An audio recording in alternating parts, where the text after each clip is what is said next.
All right, I'll start. Okay, so no intro this week. I'm just gonna go straight into it. We have our two guests. We've got Conor here, and we have Jeremy, as usual, the stats guy, one of the best players in ABA, and of course we have our main host, our coordinator Matt, and we're just gonna hop straight into the games this week and highlight everything that was good, everything that was bad, everything that was unfortunate, and the best techs and everything. And we're just gonna get right into it.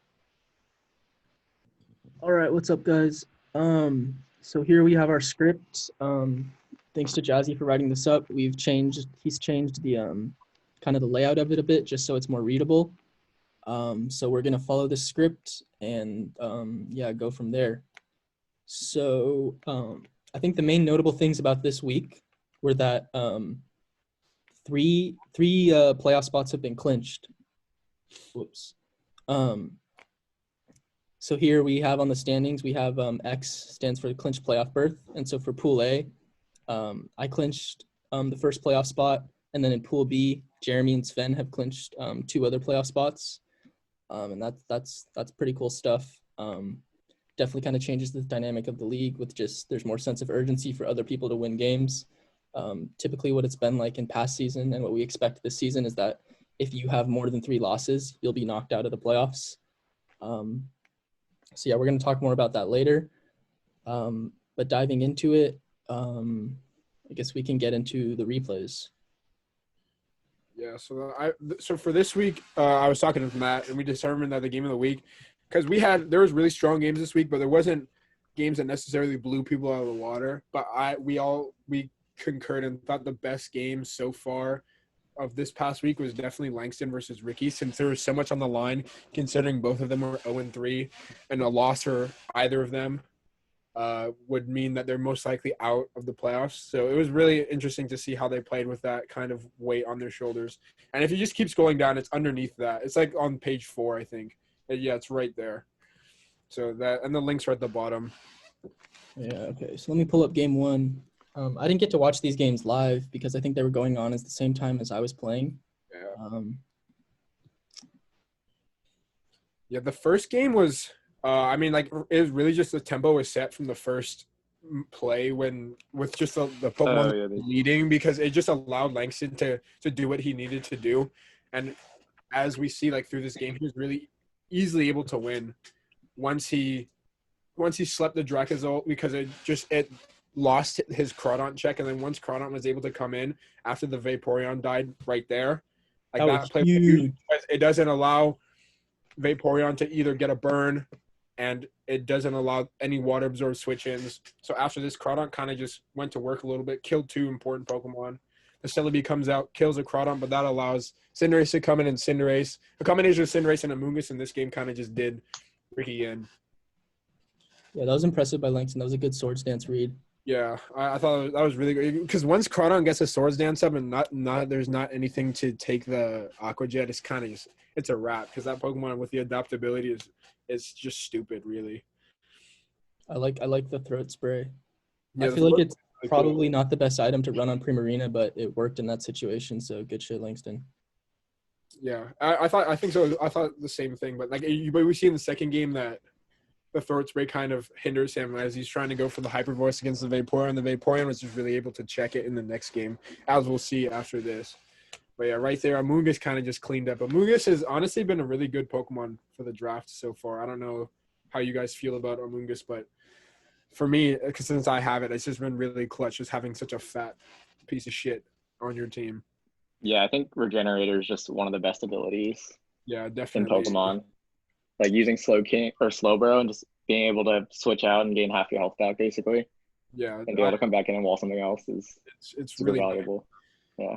This game was characterized by that initial play with the Rotom Mo, because Mo did so much for Langston's team, and the fact that he kind of just lost it for nothing right at the beginning. Wait, what happened?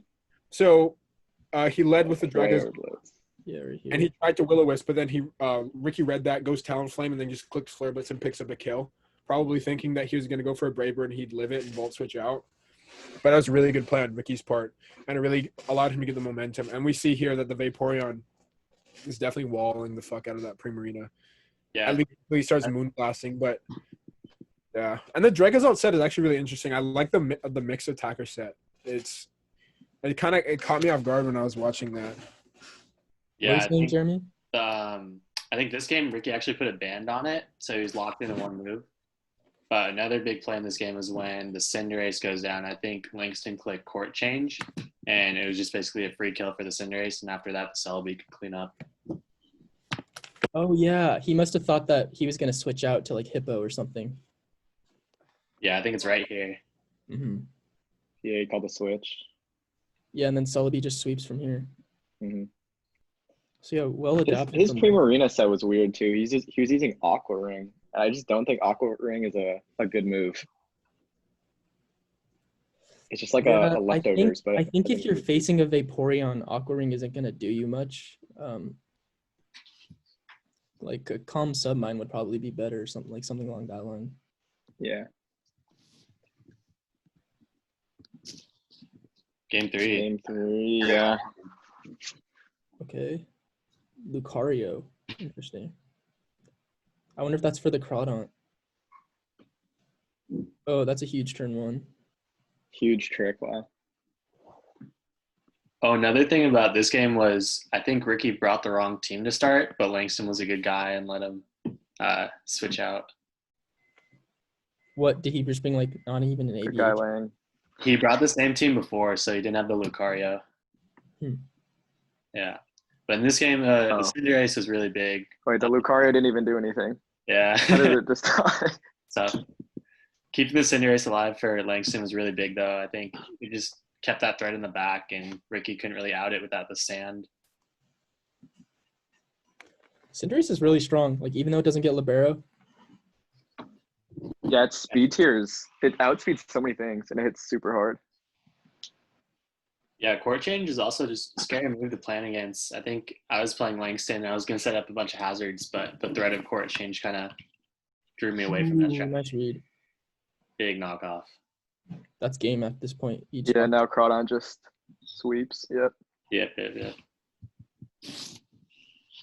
Hey, Langston. Yeah, so Sword Stance priority is really strong. Yeah. Was that game 3? That was game 3. Yeah. So Langston picks up War of attrition. And unfortunately, Ricky is knocked out of the playoffs. Yeah, the melodic put in work. I was really impressed by your play, Gyasi. Oh, which one? Just how what the team you brought in general, and you're kind of just dancing on him. Yeah, honestly, because Ethan's team was so scary for me. That Dragapult, I really didn't have an answer for it. So, I mean, my game plan really revolved around Grimmsnarl and Mienshao doing what they do with the trick and everything. And I had to – the fact that Dragapult existed meant that I couldn't high jump kick, because if I could, I really could have just won outright, just clicking high jump kick like a couple times. But how do you feel about that move? Yeah. The moves are always scary to run. I'm terrified of that move. I'm always using close combat. The thing is that the reckless high jump kick just does so much more damage overall. That's true. Yeah, I didn't realize that you were reckless until like halfway through the game. I just feel like it's always the best set to run just because like you do so much more damage than the Regenerator close combat set. So and like in this particular game, like the high jump kick at full max defense chance, even with the Eviolite, it's still one shot. So it's super nice to have. So I would have again been clicking high jump kick much more often if the Dragapult didn't exist. And in the first game, I do miss my high jump kick, unfortunately.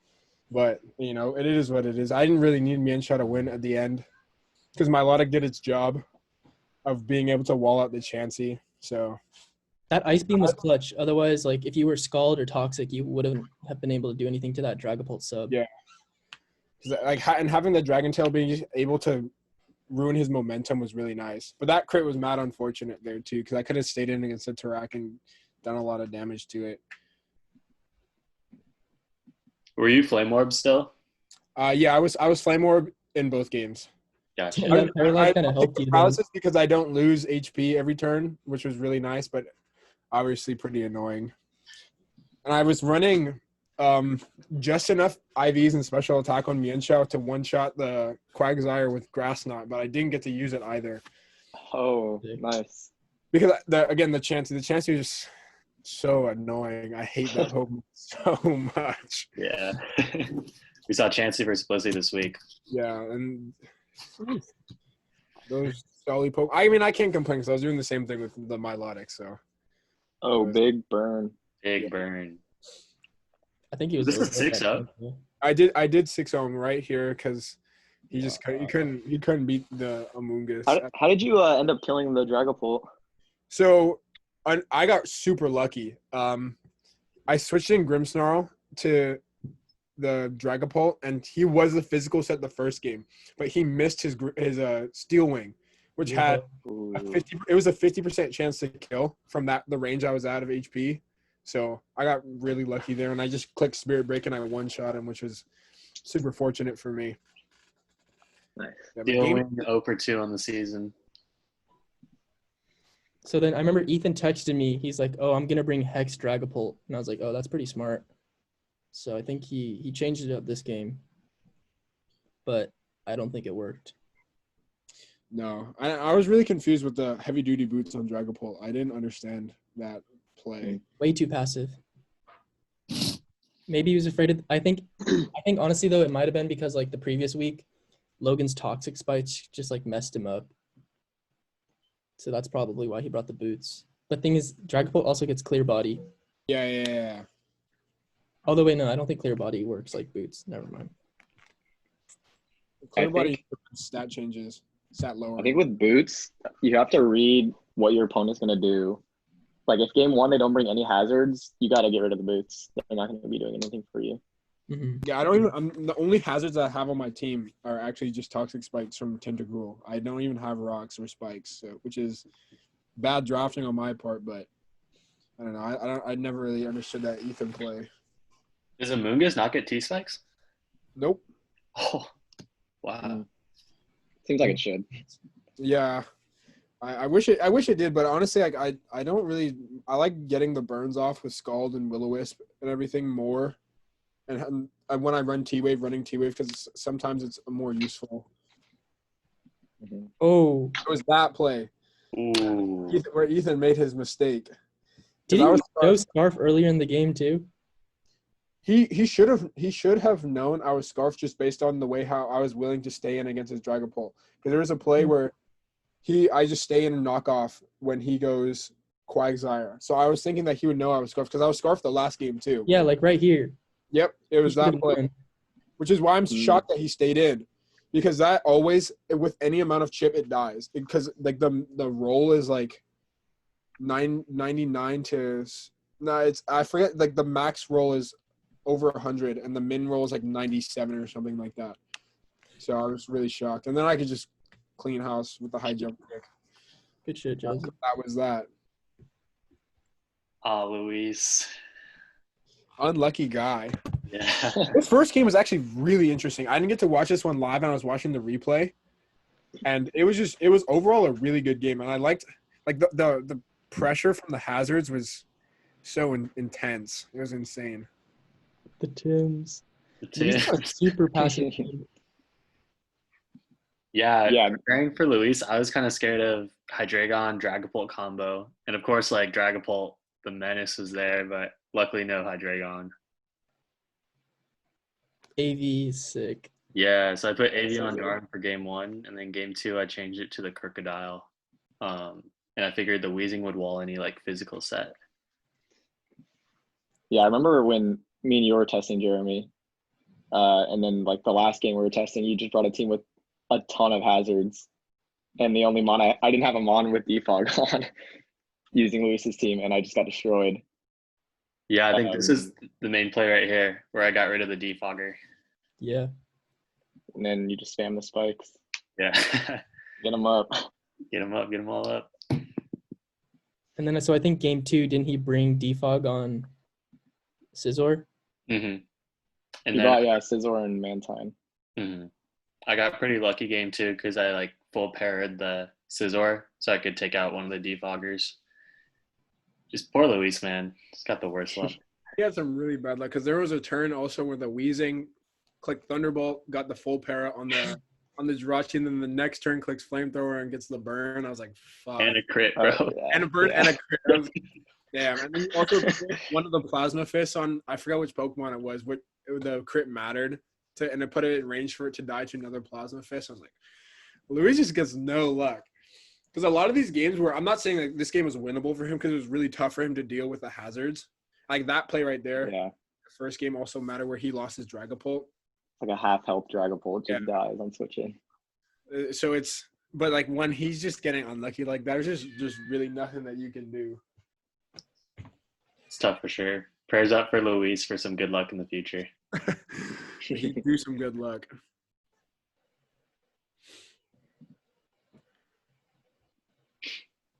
What were the adjustments to this? He just changed Scizor for Defog. I think so, yeah. And Yawn is so good with the spikes.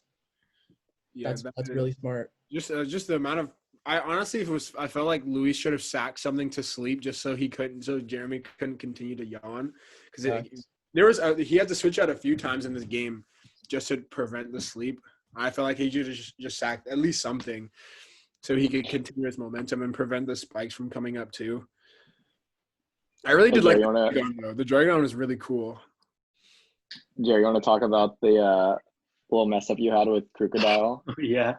I brought it in on I forget what it was, but it would have killed Scizor or something with Earthquake, but I made it too quickly and I put Earth Power on. And probably would have done just 10% or something. Oh, so that's why you clicked. Oh, okay, because that confused me because I saw the Crocodile click Earth Power. I was, what the heck? Yeah, everybody's been making some mistakes with the movesets lately. Yeah. Yeah, right here. Check before you start. Oh wait, no, maybe it's next turn. I think it was before. It was earlier on. Okay. No, yeah, there's a para. 10%. Damn, Zero is goated. Their aura is so good. It's just it's such a threat. I think if there was a redraft and I had the first pick, I would take it. 100%. I mean, based off what it's done so far in both divisions, it just showed how good it is. Because bar Kalen's game this week, his Zero has also been putting in a lot of work. Yeah, definitely. Damn. Cleaned up at the end. Clean house, I think, 4 kills. That's ridiculous. All right, what's up? Next game is You versus Kalen. this game one was a little cheese. Yeah. Oh yeah. I feel like it's just underrated, how good your defensive core is. It's so hard for a lot of people's teams to break. So Kalen had to rely on his tech with Cloyster. Yeah. Gave him forward momentum. It was funny. It was kind of just a standoff between we were constantly switching out Gigalith and Torkoal to see who could, because I couldn't, what I couldn't do is let him bring in Venusaur in against I couldn't let this happen. Yeah. But I had Gardevoir traces Chlorophyll, so that can kill the Venusaur. It comes down to a speed tie. But that was my answer to Venusaur. I thought this set was interesting. I thought so too because I was talking to Kalen before his match, and we were going over his sets, and he was wish Togekiss and not Roost, which I found to be really interesting because I thought for longevity's sake he'd run Roost so he could continually put up his screens. And it's right here. This is such an unfortunate play because the thing is if he hits, I think he won. I mean, could it kill my Toad? I don't know with the Ice Cool Spirit +2, we'd have I don't know if it would be a kill, but at that point, it would have at least done a lot of damage and freed up because the Galarian Weezing put in so much work and prevented a lot of his it prevented from Torkoal from doing things, from Umbreon from doing things. So it was really good. And had that died, because it would have 100% died to the pump, it would have changed the dynamic of the game at least a little bit. But yeah, I was wondering though, I think Scald would have one-shot me either way. So I don't know why he brought Pump. Is it just for the extra damage? I think it was for the extra damage because he ran through the calcs, and I'm fairly certain that Hydro Pump was the only water move, special move that it got that would have killed the Galarian Weezing from that range. I just had Gengar Scarf in the back. That's honestly such a good Pokemon. Yeah, I think I think you could make an argument that Gengar has a little bit more value than Dragapult just because you don't have to spend a first round pick on it. Yeah. Because it's like a third or fourth round pick and it can do a lot of the same job. I guess it's not as good as Dragapult, but I think for the value you get out of it, for what round you pick it is very valuable. I agree. It's just based off the fact how fast and strong it is. Because like that 130 base special attack is so underrated. You're just hurting so many things, especially in this meta with that kind of special stat and that move pool too. But what do you think? What do you think about this second game? I was not scared of the Skarmory at all. Yeah. I don't know what that was for. Also in between the games we were talking about that because he was saying that he couldn't bring the Cloyster again because like that set was figured out already. Yeah. So he was just thinking about how he wanted to. I believe it was to get hazards to be able to take on. Because he was max Spadef Skarmory and he wanted to be able to take on the Gardevoir and it had Iron Head. I think this play was very pivotal in me winning the game. Yeah. Is getting the trick on the Umbreon. Yeah, now the Umbreon can't do anything. Like game one, I just realized that every time I had Gengar or Gardevoir out, he went hard Umbreon. So I thought trick was the move. Also, Cinderace, even without Libero, is so good. It is so good. Like right here, this like the game kind of fell apart for Kalen right here. Mm-hmm. As he protected. And I knew he was Scarf, so I think then Cinderace just went to work. I was so surprised this did 43. Whew. I mean, just boosting the sun, that huge stab. It's just ridiculous. Cinderace is ridiculous. Big booty bitch.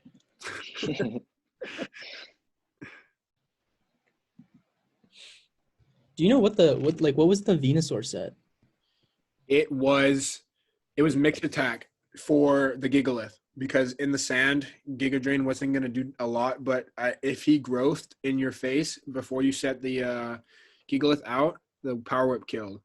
Interesting. And also the Power Up was good for the Seismitoad. It was good for the Gardevoir. And he was preparing the Power Up just in case he brought Blissey because like Blissey obviously eats any special move that Venusaur goes for. But with a +2 Power Up, I forget the calc, but it was doing a lot of damage. It was doing like 70 plus. Smart. I think though is that once I went Levitate Weezing, I think Weezing actually walled the Giggle or like a Venusaur.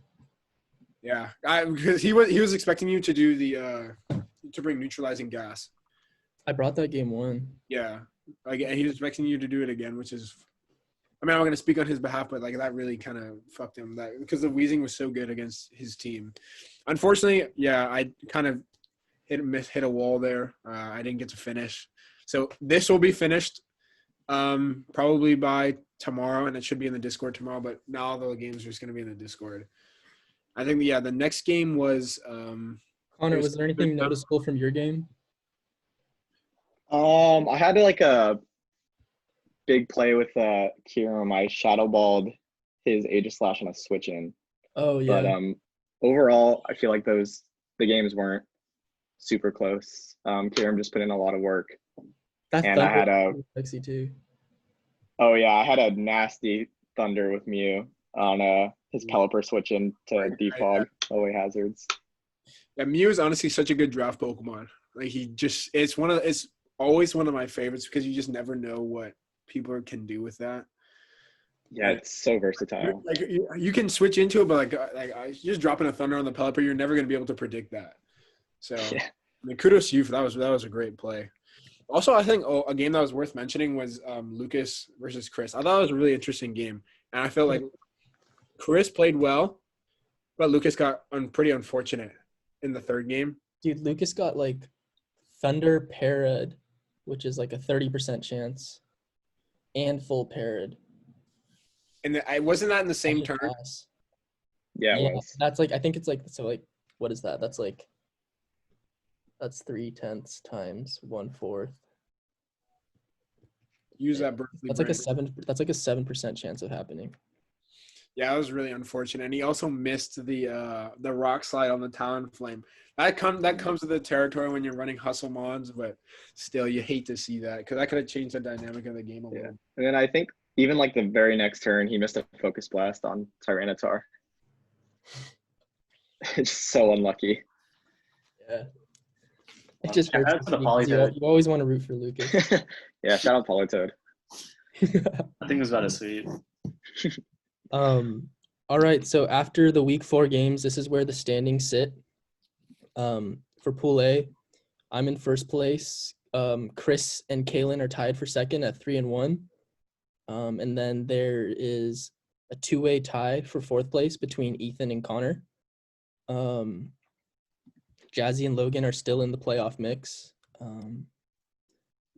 I think so Gyasi and Connor play each other this week. And then Chris and Kaylin play each other this week. Chris is also yet to play Ethan. And I think, Connor, you have not played Chris either, right? No, I lost to Chris. I Oh, just need to okay. play Jazzy, Matt, and Caitlin. I ended with Matt and Caitlin, which is tough. That's not fun. Yeah. Yeah, that's unfortunate. Damn. But then yeah, Lucas is 0-4. So technically that means that Lucas is out. However, if Lucas wins his next 3 games, there is a possibility that there could be a 3-way tie for fourth place if people get depending on the results, because that happened last season between me, Logan, and I forget who Langston. Yeah, and then we're going to do a best of 1 to see who went through. So that is still a possibility for Lucas. Lucas isn't down and out yet, but he still has to play Matt, which is not the best situation for him right now. So if he pulls it out, he still has a chance. I think it's interesting that to look at the total win-loss, because even though there's people that are 1-3 or 2-2, like Connor still has a positive win-loss. Yeah. And like you and Logan are both 1-3, but your win-loss is way better than his. Yeah. So I think it's just cool to see Damn, I'm 6-5. Wow, dude, I'm a choker. Regardless of these records, it's kind of like Mario Kart, where after first place, the pack is super tight. And then so looking at Pool B, I guess Jeremy, what are your thoughts on Pool B? Like you guys said, me and Sven have it blocked up for the first 2, but otherwise it's pretty wide open for the last couple of spots, and it could really go a ton of different ways. I could see a ton of people making playoffs, so I'm excited to see how the new next battles play out. Do we want to make predictions right now? Yeah, I feel like that'd be fun to make. Sure, yeah. You want to start with Pool A or Pool B? I say we start with Pool B, since it's a lot more open at the moment for those last 2 spots. So let's just start with that. Mm-hmm.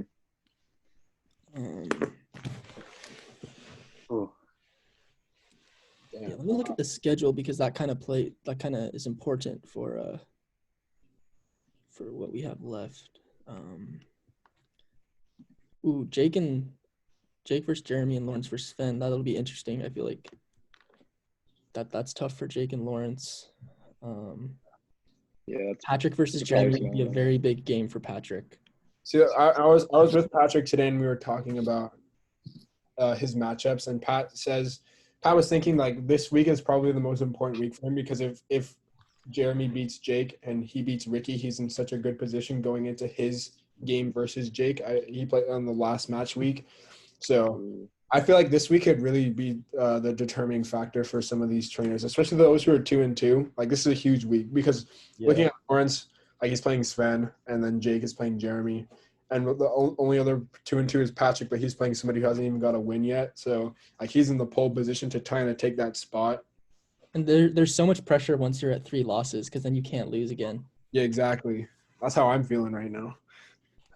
The Langston versus Luis match is going to be really interesting too. Yeah, I agree. I like Langston's team a lot, but I feel like Luis has some really great answers for Langston's wall. So we'll see how that goes. And I just say Luis is going to be so hungry to get wins, and barring any unfortunate luck, I feel like he can really get a win. But we can get into that later. Yeah, because Luis already played Jeremy and Sven, right? Yep. Yeah, so even though he has 3 losses, I think he's still in a great position to make playoffs. I agree. Like his end season is relatively, I'm not gonna say easy, but like he has an easier end season than somebody like Jake. My prediction for who's gonna make it is I think it'll be Jeremy and Sven at the top. I think Luis is gonna go on a 3-game win streak and get third. And then I think it's gonna come down to this game, Jake versus Patrick. I have a feeling Jake and Patrick are both gonna be 3-3 going into week 7. And then the winner will we'll make it to playoffs. The thing is, it's going to be a weather game too. It's going to be sun versus rain, Torque versus Pelipper. So I feel like Jake has a slight advantage going into it, but I don't know. We'll see. Definitely, that'll be interesting. I think the sun takes it. The Venusaur destroys rain. That's true. It's Diglett though. True. That's true. It'll be interesting how the teams change though. True. Last week is a long time from now. Very true. Like honestly, if I'm Jake, I might be even using like all my free agencies leading up to week 7 just to have a team to beat Patrick. Yeah, that'll be interesting. I don't know who's gonna take it, but I'm personally rooting for Jake. Fair enough. Yeah, I gotta root for Jake as well. I'm predicting Jake and Luis to make it out of Pool B. I got the same picks. Yep. All right. Damn. I feel like it's gonna be. I don't, because like in order, I couldn't give you an order because that last week. Because I mean, I know we're looking at Jake versus Pat, but that last match week is also Sven versus Jeremy, which in my opinion is probably going to be the most exciting game out of every single game played to that point. So I don't know. Like whoever, they'll come first and second. I definitely think Louise is going to get through, but I feel like also Lawrence has a good shot. Like if he beats Louise, then like he's in a good position to move on. But then also I feel like Patrick can win as well. Like he's so excited to try and make playoffs, so I feel like he's definitely going to get it. Yeah, this Louise versus Lawrence week is going to be huge. I have a feeling Lawrence will lose to Sven. And I think Lawrence can beat Langston just because Lawrence has super strong psychic types and Langston Walls are both poison type. So I think Lawrence will beat Langston. So this Louise versus Lawrence will definitely be pivotal. Yeah. I guess we can move on to Pool A now, which is, even though it's a little more spread out, only one playoff spot is clinched. So I guess that makes it a little bit up in the air. Kaylin and Chris play each other this week, so the winner of them will clinch a playoff spot. That'll be interesting to see. Mm-hmm. I think Connor's gonna get a playoff spot for sure. Just because you could very well be 4-0. Yeah, I could be. I have like ending with you and Kaylin is very tough. That is a tough schedule. Like I need to at least get one win versus you two to make playoffs, I think. Yeah, I mean that's a tough end run. It really is. I don't doubt that you can do it, especially based on your team. Like your team is really strong and has a lot of threats and is very scary. But like I really think that Chris has been solid enough going in that I feel like even if he loses versus Kaylin, like he's still going to make playoffs because then he plays Logan the week after that. And I think that he can beat Logan. And then because if he beats Logan, then he's in. That he can lose versus Ethan and he can lose versus Kaylin. But I don't think it's going to be that straightforward. I think this match week is going to be really tough for Kaylin because Chris has a really – like that Excadrill Tyranitar combo is going to be really hard to deal with. But I think it's going to be Matt, Kaylin, Chris. I want to say myself, but like honestly, I think it's probably going to be Conor too. Like I feel like he can do it if anybody. Either it's going to be Conor or it's going to be Ethan. Let me look at the schedule. Ethan has a pretty tough schedule. Like the Chris-Ethan game at the end. He has to play me and Kaylin back to back. Ooh. And then he has to play Chris, and there's just like lots of nerves going into that. just because they got a past. Fire.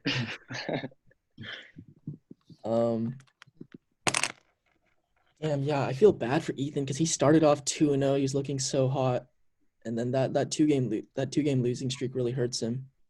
Yeah, he had an unfortunate game versus Logan, but I washed him, so he deserved that loss. Definitely.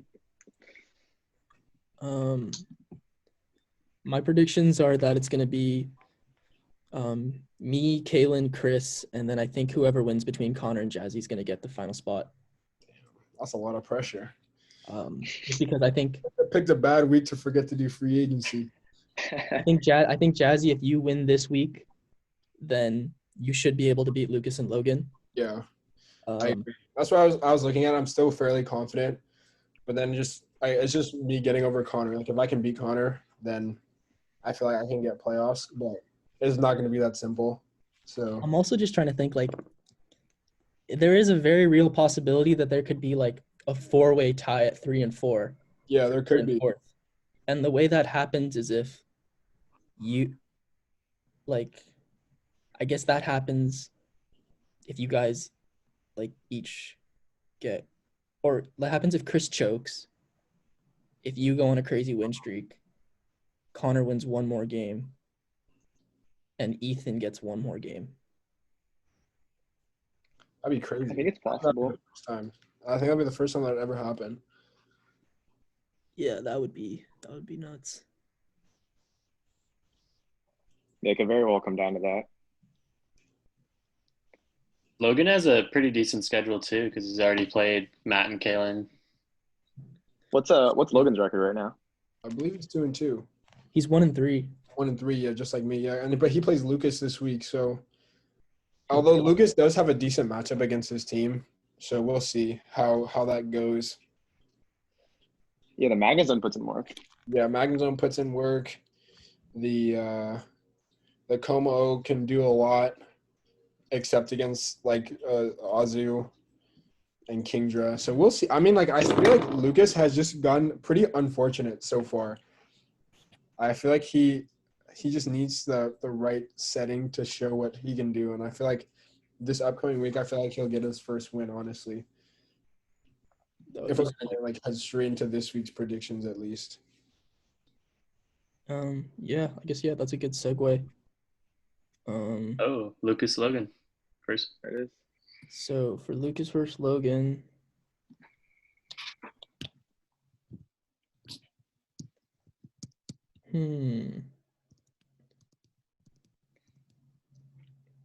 Slow King is really good here too for Lucas. You can run Water Absorb on the Polytoad. No, he doesn't, because he doesn't even need to bring Rain.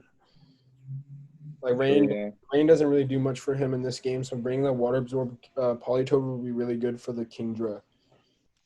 I think the defensive combo of Como and Slowking will be really strong. Like that's just a fat defensive wall and a fat special defensive wall. Yeah. I think Slowking can beat the Kingdra. Como walls the Bisharp. I think Como's probably pretty good against Marowak. If Logan brings a strong Weavile though, that completely breaks Como and Slowking. Oh fuck yeah. So I don't know how Lucas deals with Weavile here. Weavile's looking really strong. First impression Durant, that's probably really your only shot. Yeah. I mean, Durant in general, honestly, does really well because Low Cake's not going to be doing too much damage to Durant. And Iron Head will probably kill Weavile. Keldio's pretty good against Weavile. Yeah, and Keldeo as well. Like, he can easily eat up dark moves, resist the ice moves as well. I can hit back. I feel like Lucas really does have a good shot. As Specs Magnezone in that particular game is just going to run shit. So, we will see. I'm gonna predict Logan to win this one. I think the thing that's hurt Lucas in his games is that he doesn't do a good job keeping his walls alive. Yeah. Once his answer to one Pokemon dies, his team is very fragile. So I think Lucas can win if he does a good job like preserving his walls.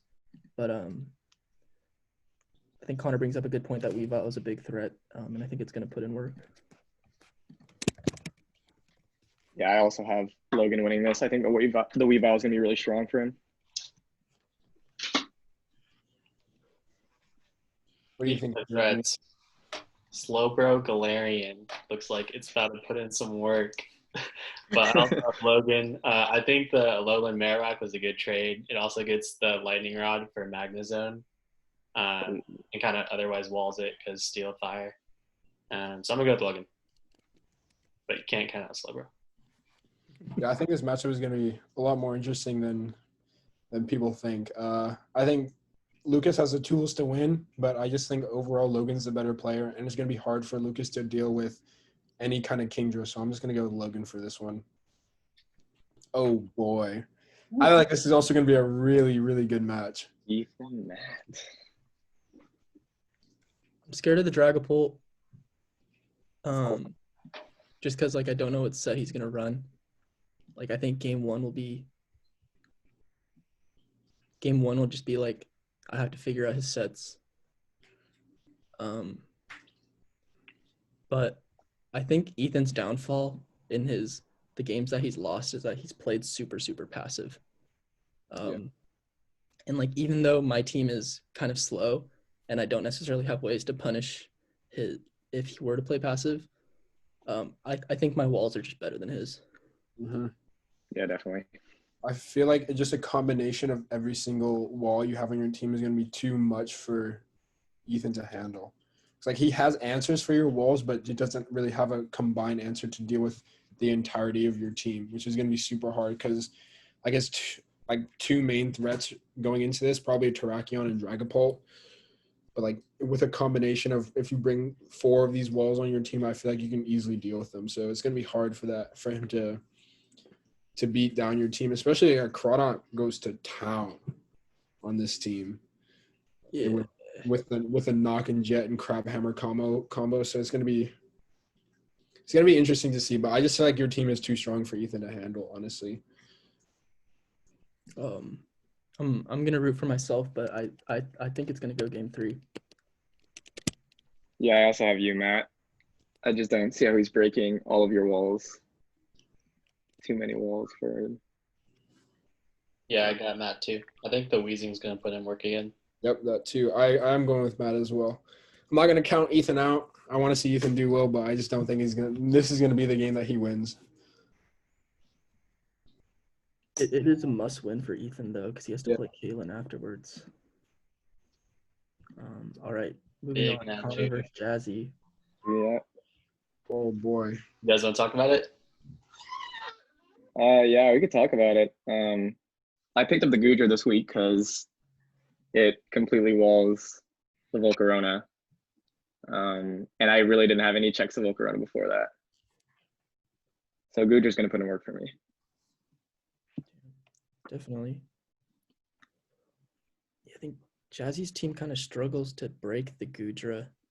I don't know how its physical defense is, though, so Mindshot might put in some. Goodras are the best physically defensive, but I mean, just with a combination of like Hat and Goodra and Kabalion and Mew, like it's gonna be hard for me because I can't just go Mienshao and click high jump kick because he has walls to those. So it'll be difficult to pick the Goodra, but I mean, I have a game plan. I don't know how well it'll work out. If it works, I feel like I can win, but it's not gonna be that simple. And also, I'm kind of scared of the Lucha.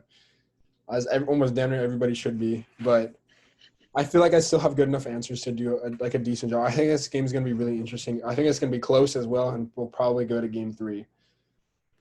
But obviously, I'm going to root for myself. So, yep. Does anyone should? Yep, I myself as well. I think it'll be close because I know Gyasi, you bring crazy sets, so I'm not completely sure how to prepare against you. Honestly, that's the best way to play in ABA. If you're not bringing crazy sets, you're not doing it right. Mm-hmm. Definitely. How are you feeling about this one, Matt? I think Rillaboom is going to be tough for you. Like, I guess you do have the Amoonguss, but I have 2 best Rillaboom counters in the game in Rotom and Amoonguss, but I don't think that like.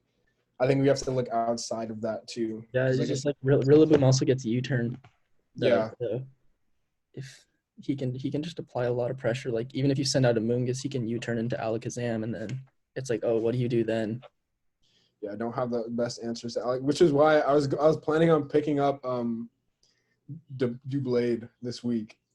Oh, I just completely forgot. Because a Violet Dublade put in so much work. Like it dealt with. I mean, bar a knockoff from some Pokemon, like it went to town. So Yeah, Rillaboom gets knockoff. So yeah, exactly. Also, I was saying like I would have to be cautious with it, but like if I played right, like it would have been a really good Pokemon to have. But unfortunate, it's just the way it is. I shouldn't have been dumb and forgot. So I still think it's going to be interesting regardless. I forgot to pick up. I was gonna pick up Sharpedo versus Ethan, but I forgot. I got my pickup, so chilling. I'm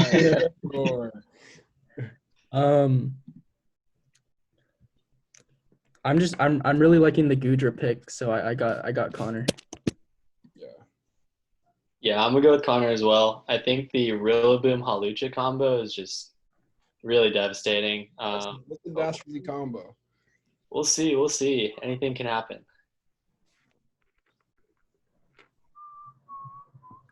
All right, so next up, we have Chris's first Kalen. Oh boy, this game is going to be. I'm really excited for this game. I think like these teams are relatively well matched. I saw that Chris picked up the Pinchurchin for this week to get the Alolan Raichu boost. However, I mean, I still think Kalen has a lot of good answers to Chris's team.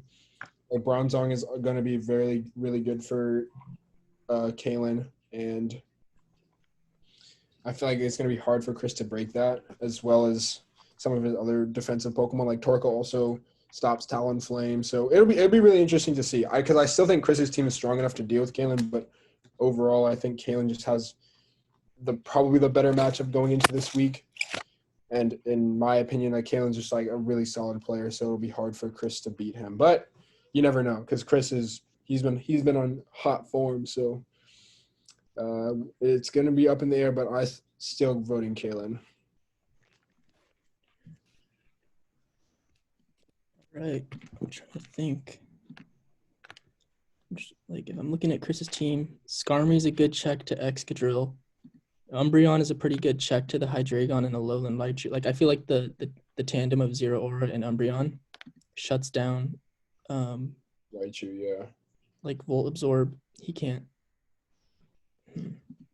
But I feel like the Sand Rush drill is also going to put in a lot of work. Yeah, it has a potential. Kalen has to bring Skarmory, I feel like.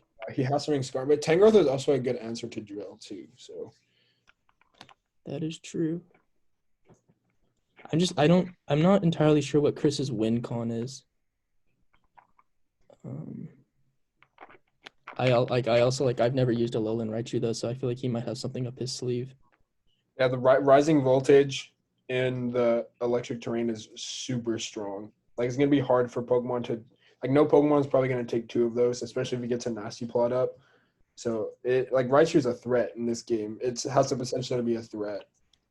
And Alolan Ninetales can also help out with the Aurora Veil and keeping a lot of Chris's threatening Pokemon alive. So it's not going to be straightforward, but I think Kalen's going to win in 3 because even though he has the electric terrain, Bronzong gets Steel Roller, which is pretty damn good. I've been waiting for somebody to use that tech, the Steel Roller terrain. I'm excited for it. Yeah, I think I'm going to go with Kalen also. Bronzong is also a big check to Excadrill, and I'm pretty sure it walls the Raichu pretty well too. Mm-hmm. I guess we also don't know if Chris ran Mold Breaker though. Yeah, Excadrill is really good. True, yeah. True. Yeah, I think the biggest threat on Chris's team is definitely the Excadrill, and Skarmory is just complete wall. Literally, I think it's the best wall to Excadrill in the game. So I'm gonna go with Kalen here, but we'll see what happens. Sick. All right, let me copy paste this. Ricky versus Patrick. I got Patrick. Yeah, I got Patrick also. Pat just has better matchup, better team overall. So I think I'm just gonna go with Pat. There's not too much to look at in this game. However, I think I want Ricky to get a win. I want him to get a win. And Drill is still a pretty threatening Pokemon depending on how it's played in this game. So and so is Drake. True. Patrick is super weak to Drill. Yep. Yeah. I guess maybe he has Mold Breaker. If he has Mold Breaker, then like he's still hurting the Flygon. But Flygon, there is the Azumarill answer though. Like he can Yeah. just threaten like a Choice Band Aqua Jet or something like that. that's true. Then Dracozolt also exists, like a Scarf Dracozolt in this game. Like there's not too many things I want to switch into a Bolt Beak, except for there. Yeah, it's tough for him to switch into Bolt Beak that game. But I still think Pat can win. Jeremy, do you have Patrick too? I'm gonna go with Pat too. Yeah. Yeah, like we saw how Langston kind of used the Crawdaunt super well against Ricky's team, and I definitely think Azumarill could do something of that nature. And he can't even necessarily send in the Dracozolt because if Patrick predicts and goes play rough, then that's a dead Dracozolt. So I think Azumarill will be even better than Langston's Crawdaunt was. This next game, Oh. big game for Jake. But I mean, solely based off matchup. I mean, you just gotta look no further than Slowbro, no further than Rillaboom, no further than Zeraora, and that game's kind of. What does Jake do? Yeah, it's kind of like how does he break the Slowbro bar the Rotom Wash? He needs like some crazy flinches with Cloyster. Yeah, I mean Seismitoad in the rain. But Weezing walls the Cloyster unless you run the Kalen tech. Amazing. Also, like Rillaboom Grassy Glide, I'm pretty sure beats Cloyster. Oh, facts. Especially if he's boosting, yeah. Yeah. Wait, does Grassy Glide does it get +2 priority compared to the Ice Shard? No, Ice Shard would go before if it Shell Smashes. Ooh, okay. I don't know if Rillaboom can beat it then. That's true. Yeah, we'll see what happens. You want to talk about the Ivysaur pickup? Yeah, so I was just browsing through like Team Builder looking for a good mon against Jake this week and looking for something that really walls everything, and I think Ivysaur was a good mon to get for that. So I think it's gonna put in some work. I got Jeremy. Yeah, I also got Jeremy. I'm going with Jeremy as well. Yeah, I'm gonna go for myself. All right, up next is Lawrence versus Sven. See, for any time Svenny plays, I feel like matchups are irrelevant. Like it really doesn't matter who brings what because this guy's just got a 5D tech in his brain at all times, and he's just gonna bring something out that can beat anybody's team. So I just think Svenny's just gonna win. Because it even last year, Lawrence was in such a dire position that Sven gave Lawrence his team before they played just so he could prepare, and he still wins. Actually. Yep. That's crazy. I vote him. Dude, I don't see how Lawrence breaks the Mandibuzz. Yeah, I guess Magnezone can Magnezone with the Mandibuzz, but I mean, still Mamoswine is still a huge threat going into that. And same with Gastrodon. Like, look at Gastrodon walls the hell out of Magnezone. So, like, Magnezone is. I mean, the Gastrodon is going to do so well against this entire team. Like bar the Ferrothorn. Yeah, I'm gonna go with Sven. I'm going with Sven. I honestly think that the only way that Svenny or Jeremy loses against each other on the last day of the season. Yeah, Sven as well. Have we ever voted against Sven? Yeah. Oh wow, people have. I voted against Sven. I picked Jake against him.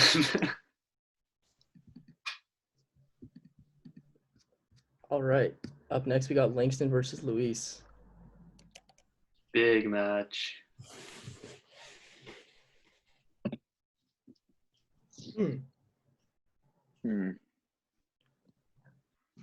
Langston's only fairy type is Primarina, but that's not really going to be good against Dragapult, I feel like. Like it's not super bulky. Like a Life Orb Dragapult in this game is going to go to work.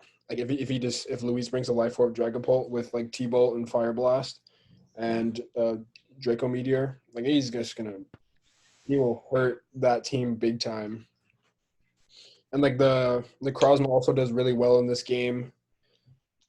I feel like, and also just the fact that Luis is really like he cannot lose anymore. I just feel like he's going to go all out with his tech, with his gameplay, just to win. So I'm gonna vote Luis, and I just think Luis is also probably a stronger trainer than Langston overall. Mm-hmm. But then again, like you can't rule out like Langston's also been playing really well, and he has some good Pokemon on his team that I feel like can do a lot of damage. So I feel like it's not going to be a straightforward match, but I still think Luis is going to win. Yeah, I think like other than the Salazzle and the Cinderace, and I guess unless you somehow set up Electric Chain for Raichu, Langston's team is super, super slow. Yeah. So I feel like Luis, he has a lot of ways to pivot, so that he could just kind of put Langston in a vortex, where even if Langston's switching out, like Luis can just constantly U-turn on him, and that's going to do a lot of chip. Yeah. And I think if Luis just gets chip on the walls, that Dragapult and Hydreigon will go to work.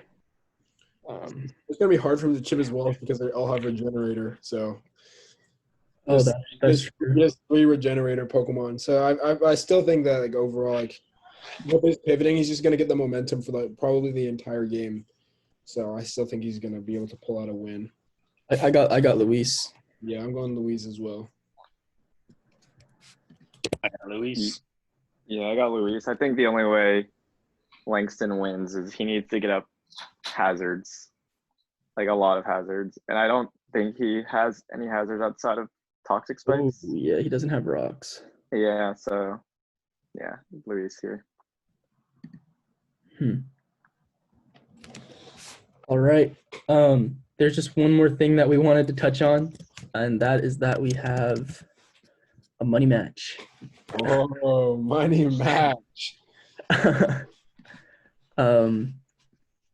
was in the homepage. So yeah, shit went down in the trading and free agency.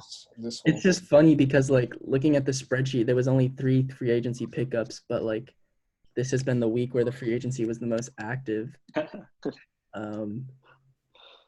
So yeah, just a lot going on. I don't know if I want to bring it up because I think it got a little mean-spirited, and we want to remind ourselves like, oh yeah, the ABA is for fun. We don't want to get toxic or personal at each other. Your memes suck. That was funny. Anyway, but the money match is on the homepage, is towards the bottom. Yeah. Shout out Svenny for ending this, being the voice of reason and the mature one. But I'm really big fan of that. So yeah, we got lots of memes, lots of banter, but ultimately it culminates in a $5 money match between Sven and Chris. On what day did they decide on? Wednesday at 10:30. So that's going to be, I guess today's the 2nd. So the 9th. Yeah, Wednesday, September 9th at 10:30. I guess we usually do our podcast at 10:30, but I guess maybe we could just have like a special episode where you can live stream it. Live stream, like a watch party. Yo. Put some commentary on there. That's definitely going to be interesting. I'm really excited to see that. Hey, predictions? I mean, I'm always going Sven. I think he's just going to win.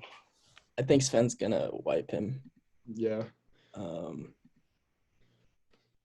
Yeah, I got Sven. Look at the teams. Like, yeah, Mandibuzz is good against Excadrill. Mamoswine is good against the Hydreigon. And it's good against the T-Tar. Gastrodon does work against a lot of things, as usual. Cobalion also is pretty good. Galvantula, Mienshao. I mean, like, I feel like Chris has a good matchup, but I just knowing Svenny, like Svenny's already 3 miles ahead of him in terms of what the game's going to be going on. So not a slight for Chris, but just a compliment for Svenny because of what he's shown so far in this league. Yeah, I can't bet against Sven. It's an He's uphill too battle, good. for sure. But yeah, that's it for the podcast. Thank you guys for watching, and thank you guys for being on the podcast. Of course. See you guys next week. How do I stop sharing? Or how do I stop recording?